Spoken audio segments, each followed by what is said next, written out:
დასრულა ეს იყო რომ მოსახლეობა შეპირდა მე-13 წელს თქვენ აუცილებლად ჯიბეზე იგრძნობთ ქვეყნის მდგომარეობასო და საქართველოს მოსახლეობამ თავის ჯიბეზე ნამდვილად იგრძნო თითეული მოსახლე მოსახლეზე ერთ სულ შემოსავალთან დაკავშირებით მშპ-ს გულისხმობ გაღარიბდა $700. თუ $3600 იყო მშპ ერთ სულ მოსახლეზე, ეხლა არის უკვე $2900, ანუ $700-ით გააღარიბეს და მე თქვენთან არაერთ გზის მithქვამს, რომ ვამბობდი, რომ 2%-იანი ზრდის შემთხვევაში ჩვენ მაგალითად ლიტვას დავეწევით 70 წლის შემდეგ. და მაგალითად დანიას მე ვიღებ იმ ქვეყნებს, რომლებიც ზომით არის დაახლოებით ჩვენნაირი, დავეწევით 151 წლის შემდეგ. მაგრამ ეს არის მხოლოდ მათემატიკური მოდელი, მაგრამ თუ ესე გაგრძელდა 5 წელიწადში უახლოეს პერიოდში სახელმწიფო როგორც ნიშნავს ამდაგვარი არ იარსებებს, იმიტომ რომ ნახეთ მშპ 3600-დან ჩამოვიდა 2900-ზე, კიდე ანალოგიური პროცესების გაგრძელების შემთხვევაში პრაქტიკულად მშპ ჩამოვა ყველაზე ჩამორჩენილი აფრიკული ქვეყნის დონეზე. ამასთან ერთად თქვენ გახსოვთ მათი დაპირებები ტარიფებთან დაკავშირებით, ამ ტარიფებმა რაღაც ერთი მთეთრით შემცირებამ პრაქტიკულად ინვესტიციები შეარჩერა ამ მიმართულებით და ეხლა გაცილებით უნდა გააძვირონ, რომ რაღაც პროცესები გააჩერონ. თქვენ გახსოვთ პენსიებთან დაკავშირებით ამ მათი განცხადებები და პენსია დღევანდელ დღეს პენსიონერი იღებს $10 ნაკლებს, ვიდრე იღებდა 2012-ში. იმიტომ რომ მაშინ კურსი იყო 1.65 და ამას თუ გაყავთ $140-ზე, როდესაც რომელიც მაშინ არსებობდა, ეს იქნება $75 ფარგლებში, დღევანდელ დღეს ეს არის $64 ფარგლებში. ანუ აი ეს მდგომარეობა გვაქვს, ამას ჭირდება სწრაფი რეაგირება. აქ არის ჩემი პირადად ორმაგი მიდგომა, ერთი როგორც ოპოზიციის დაუშვათ, რო არ განაღლებდეს ამ ადამიანების ხალხის ბედი, მაშინ ეს ხელისუფლება უნდა მიუშვა, რომ ბოლომდე დავყეს რეალურად და საქართველოს მოსახლეობამ არასდროს არ გააკეთოს ის არჩევანი, რომელიც გააკეთა 2012 წელს, ეს ჩანს შიდა პოლიტიკიდან გამომდინარე და მეორე გარე ფაქტორებთან დაკავშირებით ჩვენ აბსოლუტურად ამოვარდით ყველა საერთაშორისო კონტექსტიდან. მაშინ როდესაც 8-ში ეს იყო პრობლემატური და არ ჩანდა რუსეთის ამდაგვარი აგრესია, როგორც ჰიტლერის აგრესია არ ჩანდა ჩეხოსლოვაკიის ოკუპაციის დაწყების დროს, მაგრამ შემდეგ პოლონეთთან დაკავშირებით, ბალტიისპირეთთან დაკავშირებით ეს გამოიკვეთა და სოფლიო დაუპირისპირდა დღევანდელ დღეს უკრაინასთან დაკავშირებით მიმართებაში სოფლიოს ცალსახა სანქცია აქვს გამოტანილი რუსეთთან მიმართებაში. მაგრამ ჩვენი ტერიტორიული მთლიანობის საკითხები, ჩვენი საერთაშორისო იმიჯი გაცვალეს წიწმათში. და შემდეგ ვერ მიიღეს ის რომ ეს წიწმათიც გავიდა რუსეთის ბაზარზე, იმიტომ რომ იქ დაიწყო ინფლაცია და ამით იზარალა იმ ადამიანებმა, რომლებსაც პირდებოდნენ, რომ მათი ეკონომიკური მდგომარეობა გამოსწორდებოდა. აი ეს არის ამ ხელისუფლების მიდგომა, ამიტომ წესით ამ ხელისუფლებამ თავისი საარჩევნო ციკლი ვერ უნდა დაამთავროს და ეს მოჩვენებითი გადაადგილებები რაც ხდება და ასევე მინდა თქვენ შეკითხვას უპასუხო სამხედრო კონტინგენტთან დაკავშირებით, თქვენ რეალურად ხედავთ ეს მაინც იყო გამოკვეთილი, რომ რეფორმები ამ მიმართულებით მიდიოდა. ეხლა უახლოეს განში ცხადია ამას მოყვება ის, რომ ნატოში გაწევრიანება უკვე სამხედრო კომპონენტის თვალსაზრისით შეერჩება. ამას მოყვება ის, რომ რიგაში ვერ მივიღებთ იმას, რასაც ამდენი ხანია აანონსებდა ეს ხელისუფლება და დამძიმდება აბსოლუტურად ყველა მიმართულებით მდგომარეობა. თუმცა ეს რეალურად არ ძიმდებოდა. ჩვენ ევროკავშირი და ჩვენ სავაჭრო ურთიერთობა გაგვიადვილდა კავშირთან 30% სავაჭრო ურთიერთობა. ანუ იმის მაგივრად, რომ საკანონმდებლო ბაზა გაქვს უკეთესი და გააუმჯობესო, გააუარესეს მდგომარეობა. აი ეს არის ის და შემდეგ აი აბსოლუტურად ყველა მიმართულებით. აი დაუშვათ ავიღოთ იგივე კულტურული მემკვიდრეობის დაცვის პროცესი.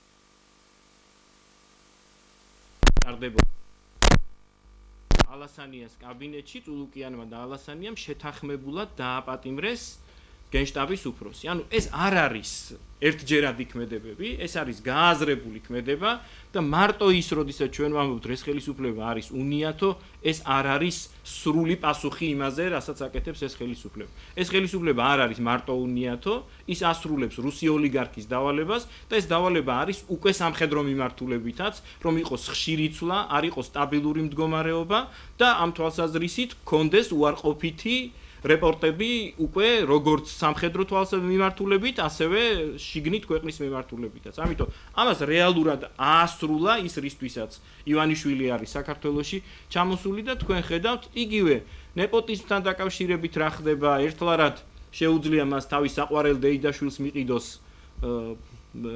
რაღაცა ობიექტები და შემდეგ მისცეს იაფი კრედიტი, რომლის 2% თვითონ გადაიხდის დეიდაშვილი და დანარჩენ 10%-ს გადავიხდით ჩვენ.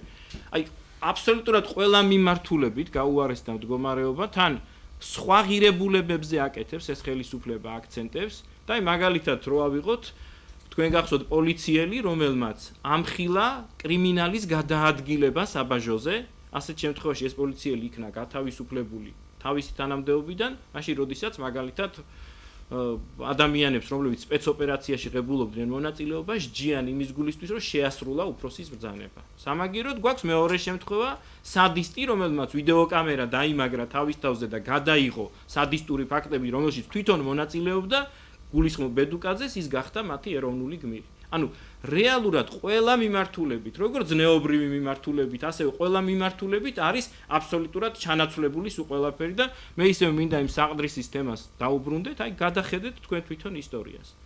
სულ სამი ფაქტი არსებობს კულტურული ძეგლების განადგურების. ერთი ეს იყო ტალიბანის რეჟიმმა ბუდას ძეგლი ააფეთქა და გაეროში განიხილეს საკითხი და თქვეს რომ ტალიბანის რეჟიმი ტერორისტული ორგანიზაცია უნდა დაისაჯოს იმისთვის რომ ბუდას ძეგლი ააფეთქა.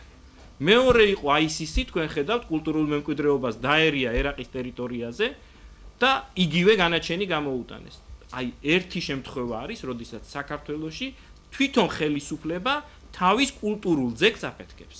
ამდაგვარი რამ სოფლიოში არ ხდება, მაგრამ აი ამასაც ყავს მხარდაჭერები ლაპარაკობენ, რომ ესეთ ჩვეულებრივი მოვლენაა და ამასთან რა არის იცით სუფთა პრაგმატული თვალსაზრისითაც რო განვიხილოთ დაუშვათ, რომ უცებ უნდათ რაღაცა 10 ტონა ოქროს ამოღება იმ ტერიტორიიდან, მეტი იმ ტერიტორიიდან არ ამოდის. ამ ადგილზე თვითონ მუზეუმის გახსნად, აქ ხალხის მოზიდვა გაცილებით უფრო დიდ თანხებს მიიღებდა ინვესტორი და ამასთან ერთად უფრო ხანგრძლივი დროის განმავლობაში, ვიდრე აფეთქებიდან ამოღებული 10 ტონა ოქრო, მაგრამ ამიტომ ესე ვთქვათ, ეხლა ბიზნესმენი ივანიშვილი ჩემზე კარგად აღარ ერკვევა ბიზნესში, ცხადია ერკვევა, მაგრამ მიზან მიმართულად ანადგურებს ყველაფერს. ანადგურებს ჯარს, ანადგურებს პოლიციას, ანადგურებს კულტურულ მემკვიდრეობას, ცხადია ეს მისი უნიათობით არ გამომდინარეობს. ეს გამომდინარეობს სწორედ იმ დავალების შესრულებით, რომელიც მან მიიღო რუსეთისგან და მეორე ფაქტორი ვთქვათ, აი დაუკვირდით რა სიტუაცია იგივე პოლიტპატიმრებთან დაკავშირებით. შევხედოთ, სამი ადამიანი, რომელიც არ გავიდა საქართველოსთან, პირიქით ბაჩო ახალაი, რომელიც დაბრუნდა, ციხეში ზის ქურდების ჩვენების გამო, ვანო მერაბიშვილი ციხეში ზის იმის გამო, რომ მან ბიულეტენები 4 და 5 ლარად შეავსო თითო ბიულეტინი, როდესაც ჩვეულებრივად ბიულეტინის შევსება სჭირდება 8 და 9 ლარი და იგი უგულავასთან დაკავშირებით ჩვენ გვიმტკიცებდნენ, რომ თუ მას არ დააკავებდნენ ტრაბზე, მაშინ ასეთ შემთხვევაში იქნებოდა სერიოზული პრობლემა და 9 თვეში პროკურატურამ საქმე ვერ მიიტანა სასამართლომდე. ანუ თუ დასაჭერი იყო 9 თვის წინ, მას პროკურატურას საქმე მაინც ხო უნდა ქონოდა, ანუ კონსტიტუციის ნორმის დარღვევაზეც წავიდნენ ამ საკითხთან დაკავშირებით. რა არის იმ ადამიანების მიმართ, რომელიც საზღვარგარეთ არის? საბერძნეთის სასამართლომ, საფრანგეთის სასამართლომ, უნგრეთის სასამართლომ, როგორც ევროპულმა სასამართლოებმა, ასევე უკრაინამ ამ შემთხვევაში უკვე აზერბაიჯანმა უარი უთხრეს მათ ექსტრადიციაზე და ამოიღეს წითელი ცირკულარიდან ადამიანები, რომლებიც ამ ხელისუფლების მიერ იყო გადაცემული ამ წითელ ცირკულარზე. ანუ ყველა მიმართულებით არის სრული კრახი. აი ამ კრახს ჭირდება სასწრაფო გამოსწორება.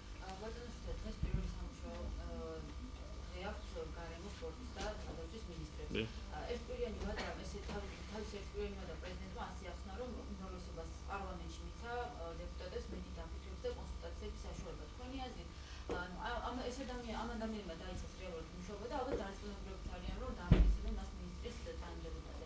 თქვენ როგორ გითხრათ, რამდენად არის შანსი, რომ რეალურად კონსულტაციები გაიმართოს, გაგრძელდეს პარლამენტში და ეს შეფასება როგორ გქონდათ დღევანდელ მომენტთან დაკავშირებით? ესე იგი რეალობა არის, რომ რასაც ჩვენ ვამბობდით, რომ აქ ივანიშვილი მართავს ყველაფერს და მის ახირებაზეა ყველაფერი დამოკიდებული, ეს ყველაზე კარგად იციან მისი გუნდის წევრები. ეს ყველაზე კარგად იცის მისი გუნდის წევრმა, ეხლა უკვე განდეგილმა მარგველაშვილმა. ამიტომ კარგად იცის, რომ ხვალ შეიძლება ივანიშვილი ადგეს სხვა ფეხზე, მარცხენა ფეხზე, ან სტაფილოს ის რაოდენობა არ მიიღოს წვენის, ან ბროწეულის რაღაც არ გაიკეთოს, რა ვიცი მე და ამის შემდეგ შეცვალოს ეს მინისტრთა კაბინეტი. ასეთ შემთხვევაში მარგველაშვილი სწორად მოიქცა და მან მისცა ერთკვირიანი ვადა, რომ დავშეცევამ შეიძლება სოფლის მეურნეობის მინისტრი გახდეს, ბუნებრივი დაცვის, აი შიდა გადაადგილებებით შეიძლება და თქვენ თუ უსმენთ ამ მინისტრების ინტერვიუებს, ისინიც არ გამორიცხავენ ამ ფაქტს. და ამბობენ, რომ შეიძლება ამდაგვარი რაღაცა მოხდეს. მაგრამ მეორე არის ის, რომ სინამდვილეში ეს სამი მინისტრი კონსტიტუციის დარღვევით არის მინისტრი, იმიტომ რომ ამას ჭირდება პარლამენტის მიღებული გადაწყვეტილება და ისინი ვერ იქნებიან მინისტრები, ასეთ შემთხვევაში მინისტრის მოვალეობას უნდა ასრულებდეს მისი პირველი მოადგილე. და მას შემდეგ, როდესაც იქნება უკვე არჩეული ეს მინისტრი პარლამენტის მიერ, ასე წინააღმდეგ შემთხვევაში გამოდის, რომ საერთოდ არ ჭირდება ამ მინისტრს არჩევა. და იმიტომ რომ ახლა შეიცვალა 7 მინისტრი, ამას ჭირდება ხელახალი დამტკიცება, ასე არის კონსტიტუციაში გაწერილი და ამასთან ერთად ეს ადამიანებიც მაგალითად დღევანდელი მონაცემით. 2 მინისტრი მაინც არღვევს კონსტიტუციას მეორე მიმართულებით, იმიტომ რომ ისინი ერთდროულად არიან პარლამენტის წევრები და არიან მინისტრებიც. იმიტომ უფლებამოსილება პარლამენტის წევრობასთან დაკავშირებით მათ არ მოუხსნიათ. ანუ აი დღევანდელი მონაცემით, როდესაც თინა ხიდაშელი და აგულაშვილი მივა სამინისტროში, ის არღვევს კონსტიტუციას, იმიტომ რომ ის არის როგორც დეპუტატი, ასევე მინისტრი ამ განმარტებით, მაგრამ სინამდვილეში ის არ არის მინისტრი გახდება მას შემდეგ, როდესაც ის იქნება დამტკიცებული ან უარყოფილი პარლამენტის მიერ. როგორ რატომ არ დადგა ეკონომიკური კუთხით მინისტრების თქვათ იგივე გადაყენების საკითხი, იმიტომ რომ თავი პრობლემა და კითხვის საზოგადოებაში არსებობს მათი მისამართი, იმიტომ რომ იგივე ეკონომიკური კუთხით კავშირება პირდაპირ ეკონომიკას და ფინანსთა მინისტრებს.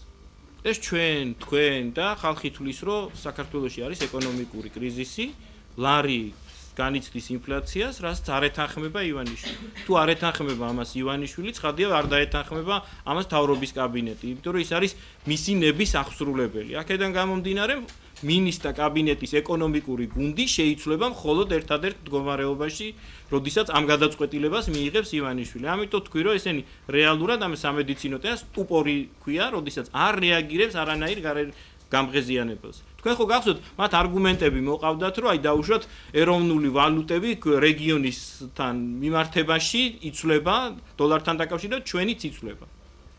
რუსული რუბლი გამყარდა, სადაც ომია, ომს აწარმოებს უკრაინასთან, უკრაინული გრივნა გამყარდა, აზერბაიჯანული შედარებით გამყარდა, თურქული გამყარდა. ერთადერთი, რომელიც ასე ინტენსიურ ინფლაციას განიცდის, არის მხოლოდ ლარი. ამას ეხლა გადააბრალებენ ალბათ ან ეროვნულ ბანკს, ან რა ვიცი, ან მოსახლეობას, ან რა ვიცი, კიდევ ვიღაცას, ცხადია არა ეკონომიკურ გუნდს, არა მის პოლიტიკას, მარტო ერთ საკითხს გულისხმობ ტურისტების და ვიზების საკითხს სამხელისუფლებამ მოანდომა 2 წელი და ეხლაც ვერ ღებულობს იმ კანონს, რომელიც შეიძლება შეესაბამებოდეს რეალურ მდგომარეობას. არც ერთი აი თქვენ თვითონ ჟურნალისტები ხართ, ნახეთ. აბა იქნებ ერთი მაინც მსხვილი პროექტი დაასახელოთ ამ ხელისუფლების მიერ დაწყებული ამ 3 წლის განმავლობაში. ერთი მსხვილი პროექტი. არ ვლაპარაკობ 100 და 200 და 300 და 500. არა, ერთი მსხვილი პროექტი, რომელიც ამ ხელისუფლებამ დაიწყო. ანუ ესეთი არ არსებობს. ამიტომ ესეთი პროექტი თუ არ არსებობს, ეკონომიკა თუ არ ჯანსაღდება, რა გზა არსებობს ბიუჯეტის შენარჩუნების? არსებობს ერთი გადასახადების ზრდა, მეორე ამათი ხარჯების შემცირება. ესენი არც ხარჯების შემცირებას არ აპირებენ და აი ამ ინფლაციურ პერიოდში სახელმწიფო ფონდი, ანუ მოხელეების მიმართულებით 360 მილიონით გაიზარდა. 360 მილიონად, ანუ 200 მილიონი ჭირდებოდა მაგალითად, როდესაც ჩვენ ლაპარაკობდით ლაზიკის პორტის აშენებას. ჩვენ ვამბობდით, რომ 4 წლის განმავლობაში 50 მილიონს ჩავდებთ ჩვენ, რომელიც მოიზიდავს 200 მილიონს. ანუ ის, რაც ამათ